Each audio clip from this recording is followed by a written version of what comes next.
আসসালামু আলাইকুম প্রিয় নবম দশম শ্রেণীর শিক্ষার্থী বন্ধুরা, তোমাদের জন্য আইসিটির একটি ক্লাস নিয়ে আসলাম।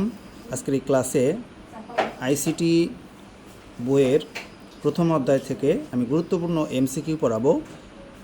চলে যাচ্ছি মূল পড়ায়। পৃথিবীর সবাই নিচের কোনটিকে 21 শতকের সম্পদ হিসেবে মেনে নিয়েছে? উত্তর জ্ঞান। জ্ঞান হলো 21 শতকের সম্পদ, এটা তোমরা অবশ্যই মনে রাখবে। 21 শতকের সম্পদ কোনটি? এই যে জ্ঞান। এরপরে দেখো, শিল্প বিপ্লব কবে সংঘটিত হয়েছিল? এর উত্তরটা হচ্ছে গ, অর্থাৎ অষ্টাদশ থেকে ঊনবিংশ শতাব্দীতে। নতুন পৃথিবীর অলিখিত নিয়ম কোনটি? আন্তর্জাতিকতা, এটা তোমরা অবশ্যই মনে রাখবে। আধুনিক কম্পিউটারের জনককে? উত্তর চার্লস ব্যাবেজ। চার্লস ব্যাবেজ কি ছিলেন? গণিতবিদ। এছাড়া তিনি কিন্তু একজন ইংরেজ প্রকৌশলী ছিলেন। তিনি ডিফারেন্স ইঞ্জিন ও অ্যানালিটিক্যাল ইঞ্জিন নামে গণনাযন্ত্র তৈরি করেন। চার্লস ব্যাবেজ কত সালে জন্মগ্রহণ করেন? 1791 সালে। এরপরে হচ্ছে, কম্পিউটারের প্রথম প্রোগ্রামের ধারণাকে প্রবর্তন করেন? Ada Lovelace. তোমরা মনে রাখবে, অ্যাডা লাভলেস হচ্ছে ইংরেজ কবি লর্ড বায়রনের কন্যা। তিনি লর্ড বায়রনের কন্যা হচ্ছেন এই অ্যাডা লাভলেস। এবার দেখো, বিশ্বের প্রথম প্রোগ্রামারকে? Ada Lovelace. বিনা তারে এক স্থান থেকে অন্য স্থানে বার্তা প্রেরণে প্রথম সফল হন কে? জগদীশচন্দ্র বসু। এরপর দেখো, মাইক্রোপ্রসেসর কত সালে আবিষ্কৃত হয়? 1971 সালে। আইবিএম এর পুনরূপ কি? আইবিএম এর পুনরূপ হচ্ছে international business machine. International business machine.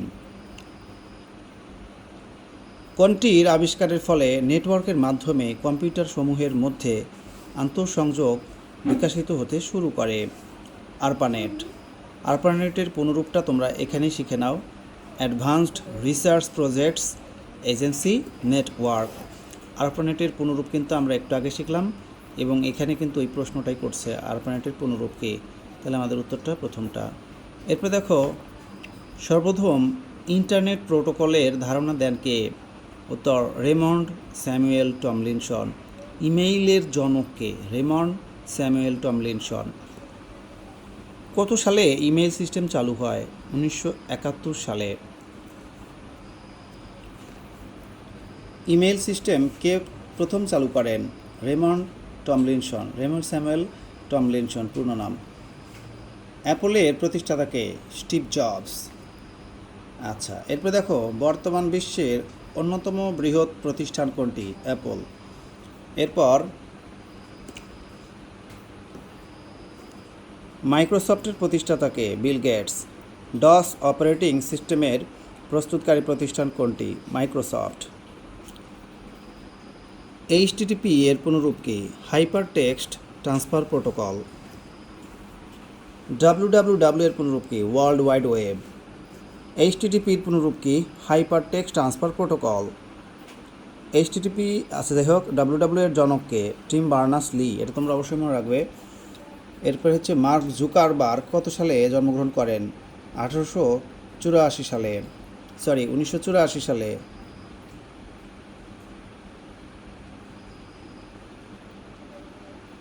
এরপরের প্রশ্ন, ফেসবুকের সূচনাকারী কয়জন? 5 জন।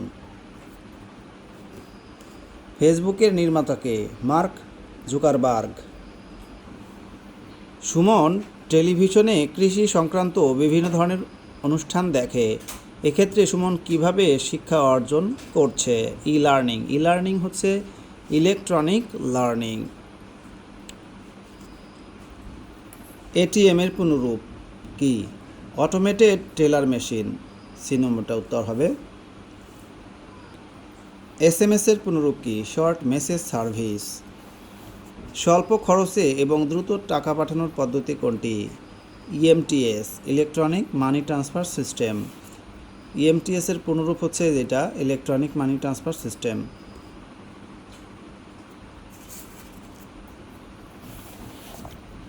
একজন লোক অনলাইনে কিভাবে বিশেষজ্ঞ চিকিৎসকের পরামর্শ নিতে পারেন? টেলিমেডিসিনের মাধ্যমে, অর্থাৎ টেলিফোন বা মোবাইলের মাধ্যমে চিকিৎসকের সঙ্গে কথা বলে চিকিৎসা নেওয়ার পদ্ধতির নাম টেলিমেডিসিন। ইন্টারনেটে পণ্য কেনাকাটার পদ্ধতির নাম কি? E commerce. ই কমার্সের কোডের পুনরূপ কি? Cash on delivery. ফেসবুক প্রথম চালু হয় কবে? 4 ফেব্রুয়ারি 2004। টুইটার কি? সামাজিক যোগাযোগের সাইট। তো প্রিয় শিক্ষার্থীরা, সবাই ভালো থাকবে, সুস্থ থাকবে। আল্লাহ হাফেজ।